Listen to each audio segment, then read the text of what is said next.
رات کی بارش نے لاہور کی سڑکوں کو ایک عجیب سی اداسی میں نہلا دیا تھا۔ زویا نے اپنے گیلے جوتوں کی پرواہ کیے بغیر بلڈنگ کے مرکزی گیٹ کے سامنے کھڑے ہو کر ایک لمبی سانس لی۔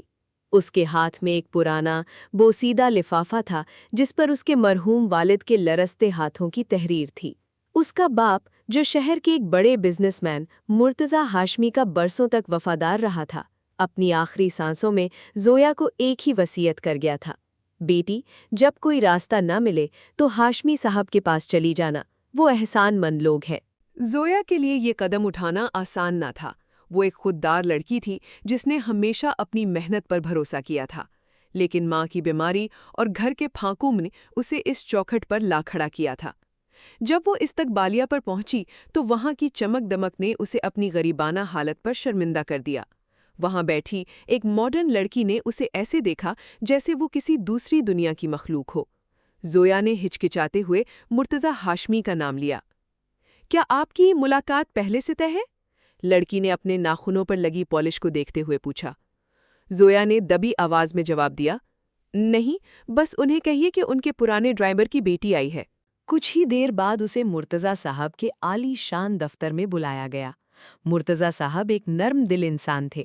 انہوں نے زویا کی بات سن کر نہ صرف اسے دلاسا دیا بلکہ فوراً ایک حل بھی نکال لیا۔ زویا بیٹی، میرے پاس یہاں تو کوئی جگہ نہیں، لیکن میرا بیٹا ارمغان اپنی نئی ایڈورٹائزنگ ایجنسی کے لیے ایک قابل اور بھروسے مند اسسٹنٹ ڈھونڈ رہا ہے۔ تم کل وہاں چلی جاؤ۔ مرتضی صاحب نے ارمغان کو فون کیا اور اس کی سفارش کر دی۔ زویا کے لیے یہ ایک نئی زندگی کا آغاز تھا، لیکن وہ اس حقیقت سے ناواقف تھی کہ ارمغان کی زندگی میں پہلے سے ہی ایک طوفان موجود تھا جس کا نام سائرہ تھا۔ سائرہ، جو مرتضی صاحب کے کاروباری شریک کی بیٹی تھی اور ارمغان کی منگیتر بھی، ایک ایسی لڑکی تھی جسے اپنی خوبصورتی اور دولت پر حد سے زیادہ غرور تھا۔ ارمغان کا دفتر شہر کی ایک جدید ترین بلند و بالا عمارت میں واقع تھا، جہاں کی فضا میں کام کا دباؤ اور خاموشی کا راج تھا۔ زویا نے جب وہاں قدم رکھا تو اسے محسوس ہوا کہ یہاں ہر چیز ایک خاص ترتیب سے ہے، بالکل ارمغان کی شخصیت کی طرح۔ وہ ایک ایسا نوجوان تھا جو نظم و ضبط اور قابلیت پر یقین رکھتا تھا۔ ایک ہفتہ گزر گیا، زویا نے اپنی ذہانت اور خاموش محنت سے ارمغان کو حیران کر دیا تھا۔ وہ ارمغان کے کہے بغیر ہی ضروری فائلیں تیار رکھتی اور اس کے شیڈیول کو اتنی مہارت سے سنبھالتی کہ ارمغان کے کام کا بوجھ آدھا رہ گیا۔ اس دن دوپہر کے وقت جب دفتر میں لنچ بریک کی خاموشی تھی، ارمغان ایک پیچیدہ پروجیکٹ میں الجھا ہوا تھا۔ زویا اس کے کیبن کے باہر اپنی میز پر کام کر رہی تھی کہ اچانک لفٹ کا دروازہ کھلا اور سائرہ کسی بگولے کی طرح اندر داخل ہوئی۔ اس کے ہاتھوں میں مہنگے شاپنگ بیگز تھے اور چہرے پر وہی مخصوص فاتحانہ مسکراہٹ۔ زویا کو ارمغان کے قریب کام کرتے دیکھ کر سائرہ کے ماتھے پر بل پڑ گئے۔ وہ زویا کی میز کے پاس رکی اور اسے یوں دیکھا جیسے کوئی کسی معمولی کیڑے کو دیکھتا ہے۔ تم؟ ارمغان اندر ہے؟ سائرہ نے بغیر کسی تمہید کے پوچھا۔ جی میڈم، لیکن سر ابھی ایک بہت اہم میٹنگ کی تیاری کر رہے ہیں، انہوں نے کسی کو بھی اندر بھیجنے سے منع کیا ہے۔ سائرہ کے چہرے پر غصے کی لہر دوڑ گئی۔ تمہاری ہمت کیسے ہوئی مجھے روکنے کی؟ کیا تمہیں معلوم نہیں کہ میں کون ہوں؟ معذرت میڈم، لیکن مجھے صرف اپنے باس کے احکامات کی تعمیل کرنی ہے، زویا نے نظریں جھکائے مگر مضبوط لہجے میں کہا۔ سائرہ نے ایک طنزیہ کہا لگایا اور زویا کو دھکا دیتے ہوئے ارمغان کے کیبن کا دروازہ کھول دیا۔ ارمغان نے چونک کر سر اٹھایا۔ سائرہ کے پیچھے پریشان حال زویا کو دیکھ کر وہ صورتحال سمجھ گیا۔ ارمغان، تمہاری یہ نئی ملازمہ مجھ سے بدتمیزی کر رہی ہے، سائرہ نے چیختے ہوئے شکایت کی۔ ارمغان نے گہری سانس لی اور زویا کی طرف دیکھا جو خاموشی سے اپنی جگہ پر واپس جا رہی تھی۔ اس نے سائرہ سے کہا، سائرہ، وہ بدتمیزی نہیں کر رہی تھی، صرف اپنا فرض نبھا رہی تھی، میں نے ہی منع کیا تھا کہ کوئی اندر نہ آئے۔ سائرہ کو یہ بات ہضم نہ ہوئی، اسے ارمغان کا زویا کی حمایت کرنا آگ کی طرح لگا۔ اس نے غصے سے شاپنگ بیگز میز پر پٹکے اور بولی، تم اس عام سی لڑکی کے لیے مجھے جھڑک رہے ہو؟ یاد رکھنا ارمغان، یہ لوگ صرف احسان لینا جانتے ہیں، عزت کرنا نہیں۔ ارمغان خاموش رہا، لیکن اسے سائرہ کا یہ رویہ پہلی بار اندر تک چبھ گیا۔ اسے احساس ہوا کہ زویا کی خاموشی میں سائرہ کے شور سے زیادہ وقار ہے۔ ارمغان کا دل نادانستہ طور پر سائرہ کے تلخ لہجے اور زویا کی بردباری کا موازنہ کرنے لگا تھا۔ دن گزرتے گئے اور ارمغان کے رویے میں ایک غیر محسوس تبدیلی آنے لگی تھی۔ اب وہ زویا کو صرف ایک ملازمہ کی نظر سے نہیں دیکھتا تھا۔ زویا کی سلیقہ مندی، کام سے سچی لگن اور سب سے بڑھ کر اس کی وہ دھیمی سی مسکراہٹ جو وہ اکثر اپنی سہیلیوں سے بات کرتے ہوئے بکھیرتی تھی، ارمغان کے دل میں گھر کرنے لگی تھی۔ ایک شام ارمغان اپنی منگیتر سائرہ کے ساتھ شہر کے ایک مہنگے ترین ہوٹل میں ڈنر پر موجود تھا۔ سائرہ مسلسل اپنی نئی جولری اور سہیلیوں کی فضول باتوں میں مصروف تھی، لیکن ارمغان کی نظریں ہال کے دوسرے کونے میں جمی تھیں۔ وہاں ایک میز پر زویا اپنی 2 سہیلیوں کے ساتھ بیٹھی تھی۔ وہ آج آفس کے لباس میں نہیں تھی۔ اس نے ایک سادہ مگر بے حد خوبصورت کڑھائی والا سوٹ پہن رکھا تھا۔ جب زویا کسی بات پر کھلکھلا کر ہنسی تو ارمغان کو لگا جیسے پورے ہال میں روشنی پھیل گئی ہو۔ اسے پہلی بار احساس ہوا کہ سائرہ کے مہنگے میک اپ اور زیورات سے کہیں زیادہ کشش زویا کی اس معصوم مسکراہٹ میں ہے۔ ارمغان، کہاں کھو گئے ہو؟ میں کب سے تم سے پوچھ رہی ہوں کہ ہمیں ہنی مون کے لیے پیرس جانا چاہیے یا سوئٹزرلینڈ؟ ارمغان نے چونک کر اسے دیکھا، لیکن اس کے ذہن میں زویا کا عکس لہرا رہا تھا۔ اسے محسوس ہوا کہ وہ سائرہ کے ساتھ ایک ایسی زندگی کی طرف بڑھ رہا ہے جہاں صرف نمائش ہے، جبکہ اس کا دل اس سکون کی تلاش میں ہے جو زویا کے پاس تھا۔ اگلے دن ارمغان نے خود کو ایک عجیب سی بے چینی میں پایا۔ اس نے کئی بار زویا کو چائے یا کسی فائل کے بہانے اپنے کیبن میں بلایا، صرف اسے ایک نظر دیکھنے کے لیے۔ آخر کار دل کے ہاتھوں مجبور ہو کر اس نے ایک بڑا فیصلہ کر لیا۔ اس نے انٹرکام پر زویا کو اندر بلایا۔ جب زویا فائل لے کر آئی اور واپس جانے لگی تو ارمغان نے دبی آواز میں کہا، زویا، ذرا رکیے۔ زویا رک گئی اور سوالیہ نظروں سے اسے دیکھا۔ ارمغان نے چند لمحے خاموشی سے اس کے چہرے کو پڑھا، پھر گویا ہوا، زویا، کیا آپ کی زندگی میں کوئی اور؟ میرا مطلب ہے، کیا آپ کا رشتہ کہیں طے ہو چکا ہے؟ زویا کے چہرے پر حیرت کے سائے لہرائے۔ سر، میں کچھ سمجھی نہیں، آپ یہ سب کیوں پوچھ رہے ہیں؟ کیونکہ مجھے آپ سے محبت ہو گئی ہے۔ ارمغان نے بالآخر وہ بات کہہ دی جو اس کے دل پر بوجھ بنی ہوئی تھی۔ میں جانتا ہوں میری منگنی ہو چکی ہے، لیکن میں سائرہ کے ساتھ خوش نہیں رہ سکتا۔ کیا آپ میری زندگی کا حصہ بننا پسند کریں گی؟ زویا کا رنگ لمحے بھر میں پھک ہو گیا۔ اس نے ایک قدم پیچھے ہٹایا اور لرزتی آواز میں بولی، سر، یہ آپ کیا کہہ رہے ہیں؟ میں آپ کے والد کے احسان تلے دبی ہوئی ہوں۔ انہوں نے مجھ پر بھروسہ کیا اور آپ چاہتے ہیں کہ میں ان کے بھروسے کا خون کروں؟ میں سائرہ میڈم کا گھر اجاڑ کر اپنی خوشی نہیں ڈھونڈ سکتی۔ معذرت سر، لیکن میں یہ نہیں کر سکتی۔ زویا کمرے سے باہر نکل گئی، لیکن ارمغان نے دیکھا کہ اس کی آنکھوں میں آنسو تھے۔ اسے معلوم ہو گیا تھا کہ زویا کے دل میں بھی اس کے لیے جگہ ہے، لیکن اس کی خودداری اور احسان مندی اسے روک رہی تھی۔ اگلے دن جب ارمغان آفس پہنچا تو زویا کی سیٹ خالی تھی۔ اس نے کئی بار اسے فون کیا مگر اس کا فون بند تھا۔ اس کی بے چینی بڑھتی جا رہی تھی۔ اسے خوف تھا کہ کہیں اس کے اظہار محبت نے زویا کو ہمیشہ کے لیے اسے دور تو نہیں کر دیا۔ ارمغان کے لیے وہ دن کسی عذاب سے کم نہیں تھا۔ زویا کی میز کا خالی پن اسے کاٹ کھا رہا تھا۔ اس نے کئی بار خود کو سمجھایا کہ شاید وہ بیمار ہوگی، لیکن دل کی دھڑکنیں کچھ اور ہی کہہ رہی تھی۔ شام ڈھلتے ہی جب اس کا صبر جواب دے گیا تو اس نے زویا کی فائل سے اس کا پتہ نکالا اور اپنی گاڑی شہر کے ایک پسماندہ علاقے کی طرف موڑ دی۔ وہاں کی تنگ گلیوں اور ٹوٹی پھوٹی سڑکوں نے ارمغان کو پہلی بار اس حقیقت سے روشناس کرایا کہ زویا کن حالات میں زندگی گزار رہی تھی۔ جب وہ زویا کے چھوٹے سے مکان کے سامنے پہنچا تو وہاں ایک پرانی ایمبولینس کھڑی تھی۔ ارمغان کا دل ڈوب گیا۔ وہ تیزی سے گاڑی سے اترا اور دروازے پر دستک دی۔ تھوڑی دیر بعد زویا باہر نکلی۔ اس کی آنکھیں سوجی ہوئی تھی اور چہرہ زرد پڑ چکا تھا۔ ارمغان کو دیکھ کر وہ ساکت رہ گئی۔ سر، آپ یہاں؟ اس کی آواز حلق میں پھنس کر رہ گئی۔ زویا، آپ آفس نہیں آئیں؟ فون بھی بند تھا۔ میں بہت پریشان تھا، ارمغان نے بے تابی سے کہا۔ زویا نے آنسو پونچھتے ہوئے جواب دیا، میری امی کی طبیعت اچانک بہت بگڑ گئی تھی۔ ڈاکٹر کہہ رہے ہیں انہیں فوری آپریشن کی ضرورت ہے، ورنہ… وہ جملہ مکمل نہ کر سکی اور پھوٹ پھوٹ کر رو دی۔ ارمغان نے ایک لمحہ ضائع کیے بغیر زویا کی والدہ کو شہر کے بہترین پرائیویٹ ہسپتال منتقل کروایا اور تمام اخراجات خود سنبھال لیے۔ اس رات ہسپتال کے کوریڈور میں بیٹھے ہوئے زویا نے ارمغان کو ایک نئی نظر سے دیکھا۔ وہ صرف ایک باس یا ایک امیر زادہ نہیں تھا، وہ ایک سہارا بن کر سامنے آیا تھا۔ لیکن یہ سکون عارضی تھا۔ اگلے دن جب ارمغان ہسپتال سے گھر پہنچا تو وہاں ایک نیا طوفان اس کا منتظر تھا۔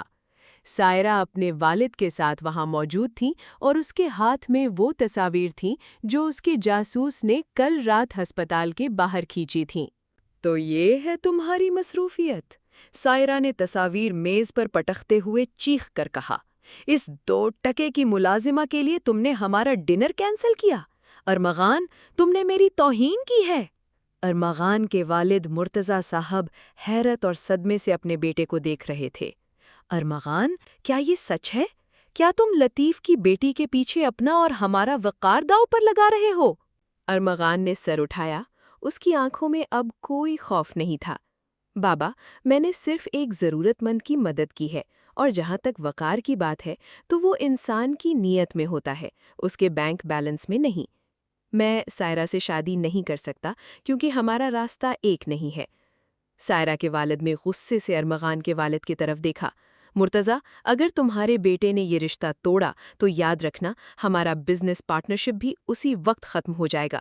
میں تمہیں سڑک پر لے آؤں گا۔ مرتضیٰ صاحب کے چہرے پر ہوائیاں اڑنے لگیں۔ ان کا پورا کاروبار سائرہ کے والد کے سرمائے پر کھڑا تھا۔ ارمغان اب ایک ایسے دوراہے پر تھا جہاں ایک طرف اس کی محبت تھی اور دوسری طرف اس کے باپ کی عمر بھر کی کمائی اور عزت۔ ہسپتال کے سفید کوریڈور میں بیٹھی زویا ابھی اپنی ماں کی زندگی کی دعا مانگ رہی تھی کہ اسے اپنے سامنے سائرہ کھڑی نظر آئی۔ اس بار سائرہ اکیلی نہیں تھی، اس کے ساتھ ارمغان کے والد مرتضیٰ ہاشمی بھی تھے۔ زویا فوراً کھڑی ہو گئی، اس کے دل میں ایک انجانا سا خوف ابھرا۔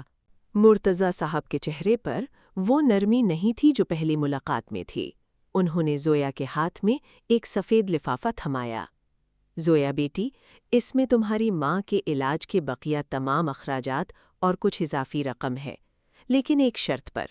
تمہیں ابھی اور اسی وقت اس شہر سے جانا ہوگا اور ارمغان سے تمام رابطہ ختم کرنا ہوگا۔ زویا کے پیروں تلے سے زمین نکل گئی۔ اس نے لرزتے ہاتھوں سے لفافہ لیا اور مرتضیٰ صاحب کی طرف دیکھا۔ انکل، میں نے کبھی ارمغان صاحب سے کچھ نہیں مانگا، وہ خود۔ میں جانتا ہوں، مرتضیٰ صاحب نے اسے بیچ میں ہی ٹوک دیا، لیکن تمہاری موجودگی میرے بیٹے کے مستقبل اور میرے کاروبار کو تباہ کر رہی ہے۔ سائرہ کے والد نے دھمکی دی ہے کہ اگر ارمغان نے تم سے تعلق رکھا تو وہ ہمیں دیوالیہ کر دیں گے۔ کیا تم چاہتی ہو کہ جس خاندان نے تمہارے باپ کو پناہ دی وہ سڑک پر آ جائے؟ سائرہ نے ایک طنزیہ مسکراہٹ کے ساتھ زویا کے قریب جا کر سرگوشی کی۔ اپنی اوقات دیکھو اور میرا مقام دیکھو۔ تم جیسے لوگ صرف بکنے کے لیے بنے ہوتے ہیں۔ یہ پیسے پکڑو اور دفع ہو جاؤ۔ زویا کی آنکھوں میں آنسو بھر آئے، مگر اس نے اپنا سر بلند کیا۔ اس نے وہ لفافہ میز پر واپس رکھ دیا۔ پیسوں کے لیے میں نے اپنی غیرت نہیں بیچی۔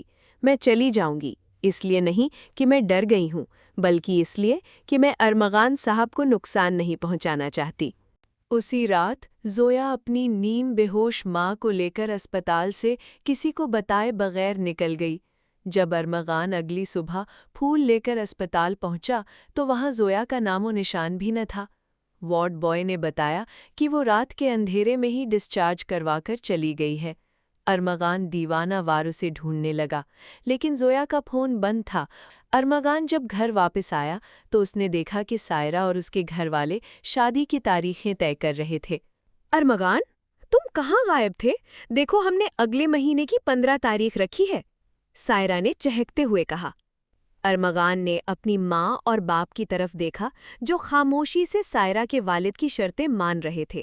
اسے محسوس ہوا کہ وہ ایک ایسے پنجرے میں قید ہو گیا ہے جس کی چابی اس کے اپنے ہی باپ کے ہاتھوں میں ہے، اور جس لڑکی کو وہ بچانا چاہتا تھا وہ خود کو قربان کر کے جا چکی تھی۔ لیکن ارمغان ہار ماننے والوں میں سے نہیں تھا۔ اس نے فیصلہ کر لیا تھا کہ اگر زویا نے قربانی دی ہے تو وہ بھی اس خاموشی کو تماشا نہیں بننے دے گا۔ شادی کی تیاریاں زور و شور سے جاری تھیں، لیکن ارمغان ایک زندہ لاش بن چکا تھا۔ سائرہ اپنی جیت پر نازا تھی اور ہر وقت ارمغان کو اپنی پسند کے مطابق ڈھالنے کی کوشش میں لگی رہتی۔ اسے لگتا تھا کہ زویا کو راستے سے ہٹا کر اس نے ارمغان کو پا لیا ہے، مگر وہ یہ نہیں جانتی تھی کہ ارمغان کی خاموشی کسی بڑے طوفان کا پیش خیمہ ہے۔ ارمغان نے بظاہر حالات سے سمجھوتا کر لیا تھا، لیکن پسے پردہ وہ اپنے بااعتماد دوستوں کی مدد سے زویا کو شہر کے کونے کونے میں تلاش کر رہا تھا۔ آخرکار قدرت کو اس پر ترس آ گیا۔ اسے معلوم ہوا کہ زویا ایک دور افتادہ قصبے کے ایک چھوٹے سے اسکول میں بطور معلمہ کام کر رہی ہے اور ایک تنگ و تاریک کمرے میں اپنی بیمار ماں کے ساتھ مقیم ہے۔ ارمغان نے ایک لمحہ بھی ضائع نہیں کیا اور سیدھا اس قصبے کی طرف روانہ ہو گیا۔ جب وہ اس اسکول کے ٹوٹے ہوئے گیٹ کے پاس پہنچا تو اس نے دیکھا کہ زویا بچوں کو چھٹی دے کر باہر نکل رہی ہے۔ اس کے چہرے پر تھکان تھی، مگر وقار اب بھی وہی تھا۔ زویا نے جب ارمغان کو اپنے سامنے دیکھا تو اس کے ہاتھ سے کتابیں گر گئیں۔ آپ یہاں کیوں آئے ہیں؟ میں نے سب کچھ پیچھے چھوڑ دیا تھا تاکہ آپ کا گھر آباد رہے۔ ارمغان نے اس کے قریب جا کر اس کی آنکھوں میں دیکھا۔ میرا گھر تم سے ہے زویا، ان دیواروں اور کاروبار سے نہیں۔ میرے والد نے جو کیا وہ ان کی مجبوری ہو سکتی ہے، لیکن میں اپنی زندگی کسی اور کی مرضی سے نہیں گزار سکتا۔ میں سب کچھ چھوڑ کر آیا ہوں۔ زویا نے تڑپ کر کہا، لیکن سائرہ میڈم، آپ کے والد کا بزنس، وہ سب تباہ ہو جائے گا۔ ہونے دو، ارمغان نے مضبوط لہجے میں کہا۔ میں نے اپنی نئی کمپنی کے اثاثے الگ کر لیے ہیں، میں زیرو سے شروع کر سکتا ہوں، لیکن میں تمہارے بغیر نہیں رہ سکتا۔ زویا، میرے ساتھ چلو، ہم ایک نئی دنیا بسائیں گے جہاں کوئی ہمیں اپنی دولت سے نہیں تولے گا۔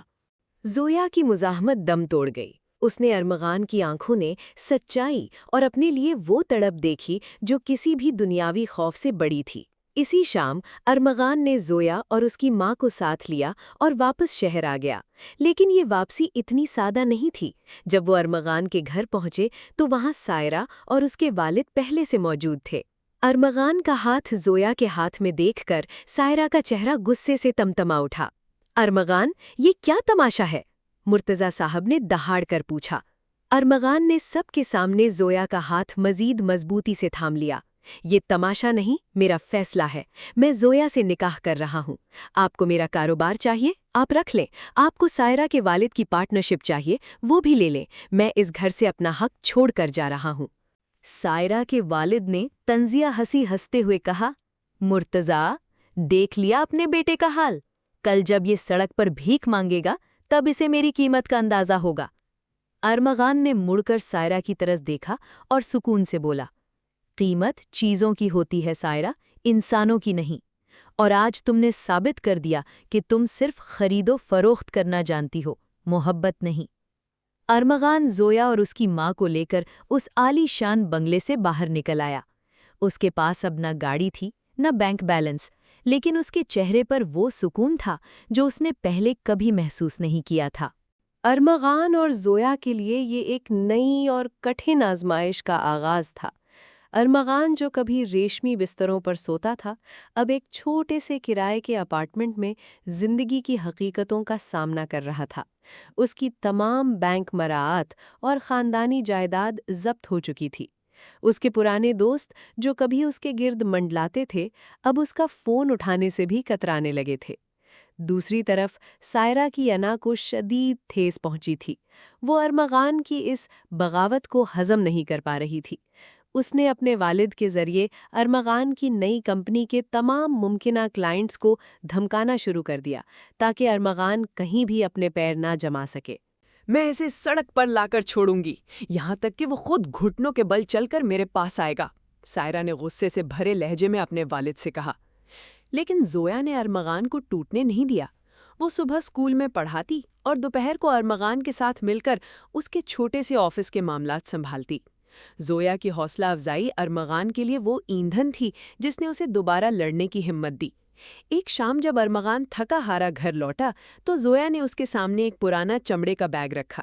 اس میں زویا کے والد کی عمر بھر کی کچھ جمع پونجی تھی۔ یہ کیا ہے زویا؟ ارمغان نے حیرت سے پوچھا۔ ارمغان، اب ہم ایک ہیں، زویا نے دھیرے سے اس کا ہاتھ تھاما۔ یہ میرے بابا نے میری شادی کے لیے رکھے تھے۔ اس وقت آپ کو ایک بڑے پروجیکٹ کے لیے سرمائے کی ضرورت ہے۔ میں چاہتی ہوں کہ آپ اس سے اپنی کمپنی کی بنیاد دوبارہ رکھیں۔ ارمغان کی آنکھوں میں آنسو آ گئے۔ میں یہ کیسے لے سکتا ہوں؟ یہ تمہاری واحد امانت ہے۔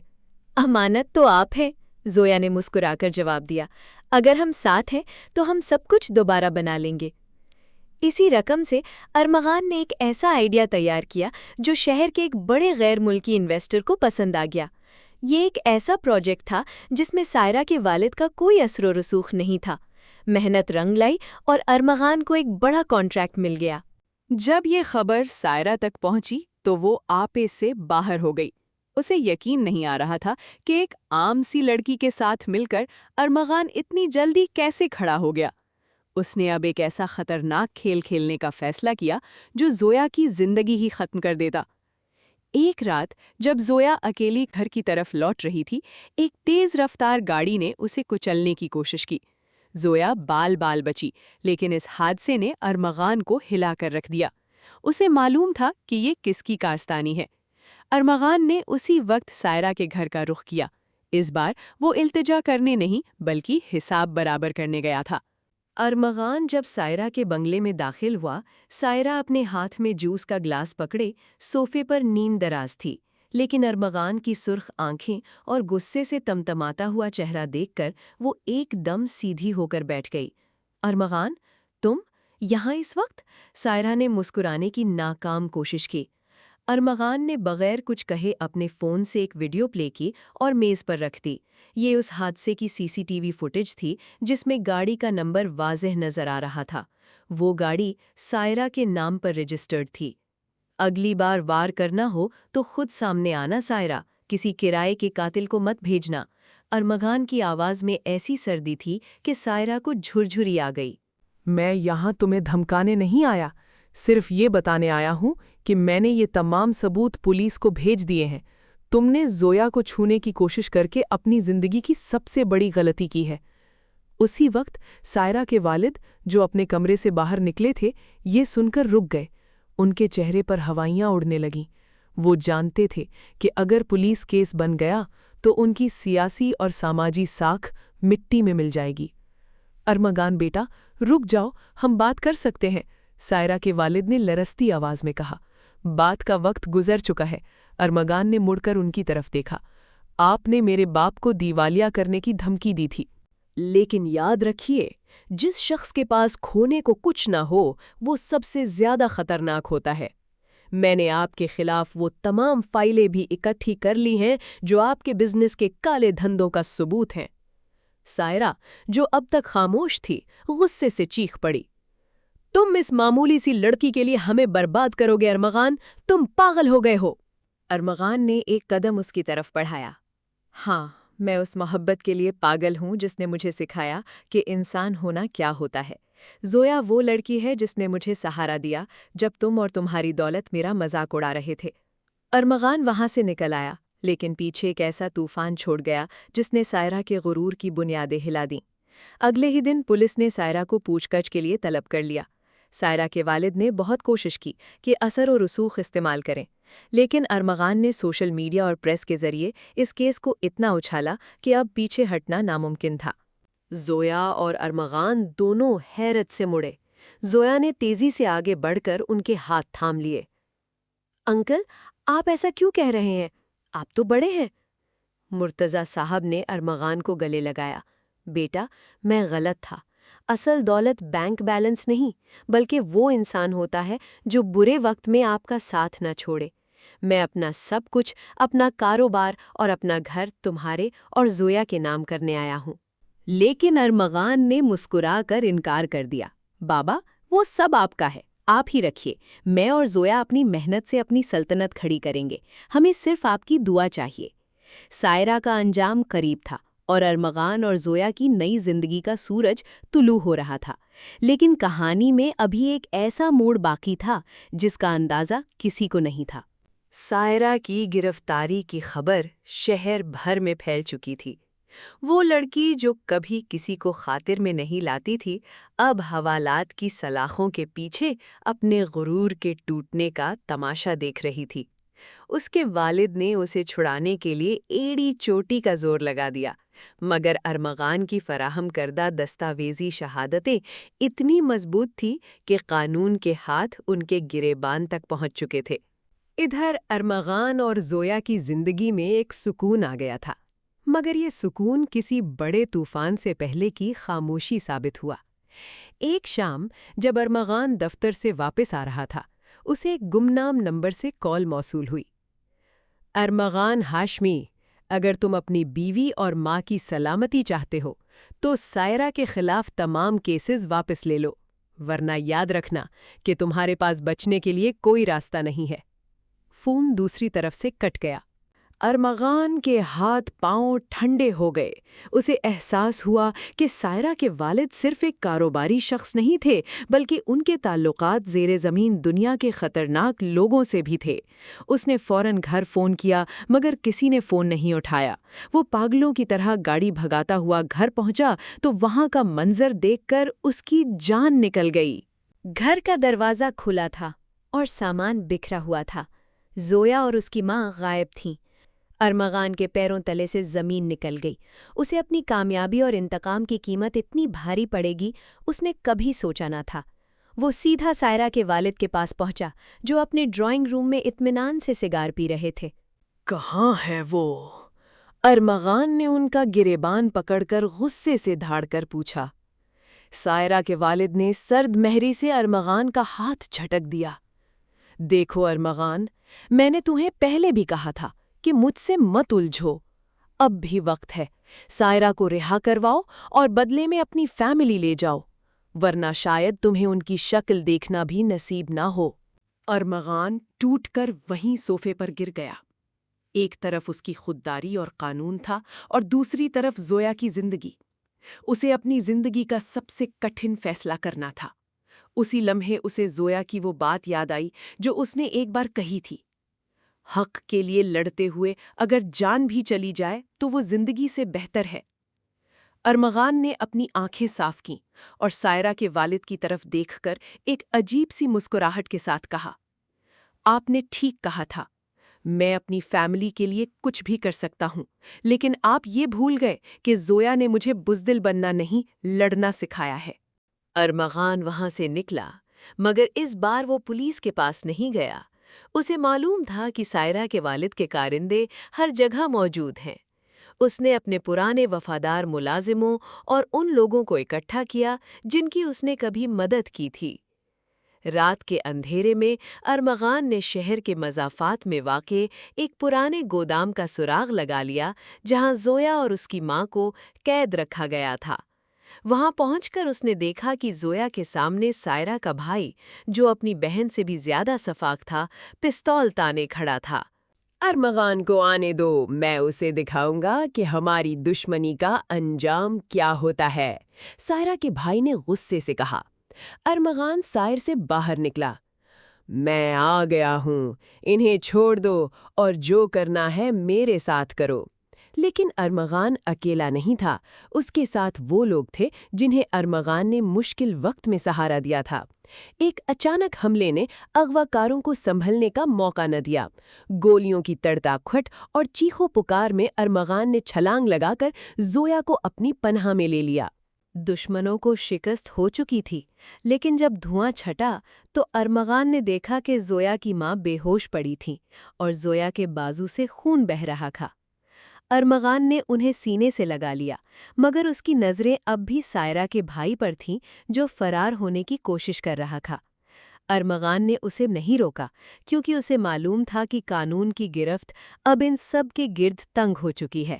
لیکن اسی افراتفری میں ایک ایسی سچائی سامنے آئی جس نے ارمغان اور زویا کے رشتے کی بنیاد ہی بدل کر رکھ دی۔ گودام کے کونے میں پڑے پرانے ریکارڈز میں ارمغان کو ایک ایسی فائل ملی جس پر اس کے والد اور سائرہ کے والد کے پرانے معاہدے درج تھے۔ اس میں کچھ ایسا تھا جو زویا کے والد کی موت کی اصل حقیقت بیان کر رہا تھا۔